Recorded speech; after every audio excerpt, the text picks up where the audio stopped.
Ujar Nabi, surah Waqiah yang ada dalam Quran itu adalah surah kaya, surah sugih.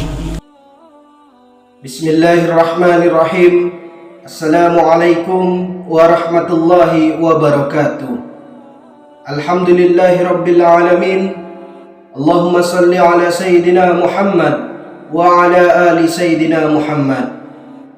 Sahabat beriman yang dirahmati Allah, alhamdulillahi rabbil alamin. Allah masih memberikan kita kesempatan untuk berjumpa dan bertemu kembali di dalam channel ini. Semoga Allah subhanahu wa ta'ala selalu memberikan limpahan rahmat dan hidayahnya kepada kita semua. Dan semoga Allah subhanahu wa ta'ala memberikan kita rezeki yang barokah, umur yang barokah, sehat afiat, dan semoga Allah subhanahu wa ta'ala mengampuni dosa-dosa kita, mulai dari dosa yang kecil hingga dosa yang besar. Amin amin ya rabbal alamin. Sahabat beriman yang dirahmati Allah, pada kesempatan kali ini kita akan menyimak bersama-sama tausiah dari Kiai Haji Muhammad Bakhir, yang mana dalam video ini beliau akan menjelaskan tentang keutamaan dan kedahsyatan dari surat Al-Waqiah.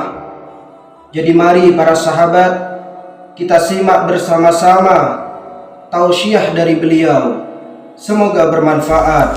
Dia menjunjung perintah Allah, menjauhi yang dilarang Allah, karena semata-mata aku adalah seorang hamba yang mesti patuh kepada Tuannya. Nah, ini semata-mata merasakan dirinya nih hamba, Allah itu Tuhan. Setiap hamba itu mesti mematuhi kepada Tuhannya, kada memandang lain daripada itu. Nah, padahal pekerjaannya sama, tetapi motivasinya beda, dorongannya beda, hasil didapat pun beda. Pekerjaannya sama. Nah, contohnya lagi, Rasulullah SAW bersabda, suratul Waqiah, suratul Ghina. Ujar Nabi, surah Waqiah yang ada dalam Quran itu adalah surah kaya, surah sugih. Faqra'uha, baca hendak sugih. Baca tiap malam surah Waqiah hendak sugih. Wa'allimuha auladakum, ajarkan kepada anak-anak kamu. Surah Waqiah. Orang-orang awamul muslimin, mereka tiap malam baca surah Waqiah supaya sugih. Supaya sugih. Mereka ajarkan anak-anaknya baca Waqiah, kamu hidup nyaman, hidup kamu kada fakir. Baca Waqiah. Cuma harapannya supaya hidup ini jangan kekurangan rezeki, jangan kekurangan duit. Orang-orang yang golongan kedua, mereka baca surah Waqiah, baca juga Waqiah, tapi dorongannya bukan supaya sugih kada, karena mereka baca surah Waqiah itu adalah membaca kalam Allah, kalam orang yang dia cintai. Nah, lalu dia merasakan ada kenikmatan, ada kenyamanan dalam membaca Waqiah itu. Ini golongan muhibbin. Yang ketiga, golongan yang paling tinggi, dia baca surah Waqiah karena ini adalah kalam Tuhanku dan aku seorang hamba mesti membaca surat dari Tuhanku. Nah, karena ada tujuan-tujuan lain daripada itu. Nah, ini golongan yang ketiga. Baca surah Waqiah, ini perintah Allah. Aku hamba mesti patuh kepada perintah. Nah, kayak itu aja. Ini sudah orang makrifat macam itu. Kenapa sembahyang? Ini sembahyang perintah Allah, kau laksanakan. Kada mengharapkan surga apa kada ada. Ini perintah Allah, kau laksanakan sembahyang.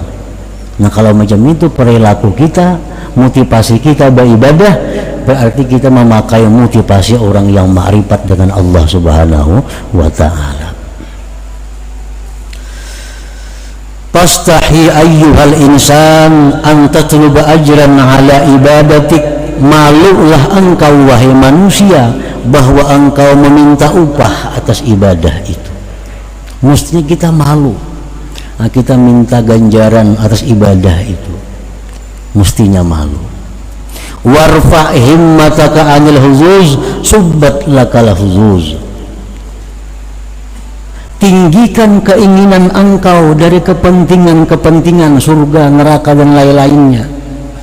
Niscaya ditumpahkan bagi engkau kepentingan-kepentingan itu. Nah, artinya kalau orang tuh baca Quran, baca surah Waqiah atau ia takwa kepada Allah semata-mata karena dia hamba Allah dan yang menyuruh ni Tuhan adalah Tuhannya Allah Subhanahu wa ta'ala, dia baca Quran, dia takwa kepada Allah, akan Allah tumpahkan baginya bagian-bagian seperti yang diingini oleh orang-orang awam tadi, bahkan lebih banyak daripada yang diberikan kepada orang-orang awam tadi. Orang awam baca surah Waqiah, berduit inya, berduit karena tujuannya memang itu.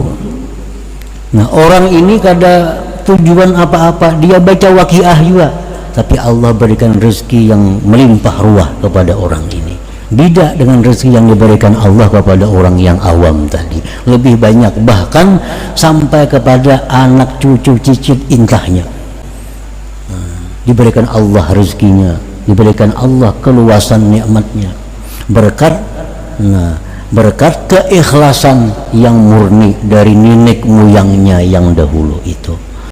Tapi kalau orang-orang yang ma'rifat kepada Allah ini, yang mana mereka beribadah semata-mata karena merasa dirinya hamba yang mesti beribadah, nah ini Allah berikan segala macam bagian-bagian yang abadi, yang sampai kepada anak cucunya menikmati bagian-bagian itu.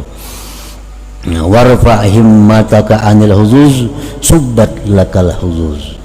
Angkatlah dari keinginan engkau, keinginan-keinginan, niscaya akan ditumpahkan bagi engkau bagian-bagian itu. Jadi umpamanya orang baca surah Waqiah dengan tujuan supaya dapat duit, diberi Tuhan duit 100.000, dapat duit enggak? Orang baca surah Waqiah tujuannya semata-mata menjunjung perintah Allah, 1 miliar Tuhan beri, mana akunnya? Allah tahu yang pertama ini mata duitan. Baca surah Waqiah hendak di duit, beri Tuhan juga duit cuma 100.000, murah. Ada ini beribadah kepada Allah semata-mata karena dia hamba Allah. Setiap hamba wajib mengabdi kepada Tuhannya. Nah, itu motivasi dirinya.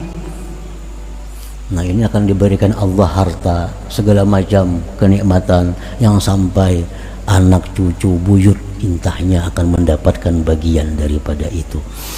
Nah, para muhibbin rahimakumullah, jadi kebiasaan salah kita, kebiasaan buruk kita, bila mana kita beribadah selalu mengharapkan ganjaran Allah, kita beribadah mengharapkan gantian dari Allah, maka itu kita tinggalkan. Nah, kita rubah, setiap kali kita beribadah, kita semata-mata itu menjunjung perintah Allah. Diberi Tuhan kakak ada tahu urusannya, ini perintah yang mesti kau laksanakan. Nah, dan Tuhan pasti akan memberikan yang berlipat ganda. Sahabat beriman yang dirahmati Allah, alhamdulillahirabbil alamin, kita telah menyimak bersama-sama tausiah dari Kiai Haji Muhammad Bakhir tentang keistimewaan, tentang keutamaan dan kedahsyatan dari surat Al-Waqiah ini. Jadi mari para sahabat, kita istiqomahkan untuk selalu membaca surat Al-Waqiah ini setiap malam. Dan jangan lupa kita juga ajarkan kepada anak-anak kita agar Allah Subhanahu wa ta'ala selalu memberikan rezeki yang melimpah kepada kita dan kita dijauhkan dari kefakiran. Amin amin ya rabbal alamin. Sekian dulu video kali ini. Kurang lebihnya saya mohon maaf. Wabillahi taufiq wal hidayah. Wassalamualaikum warahmatullahi wabarakatuh.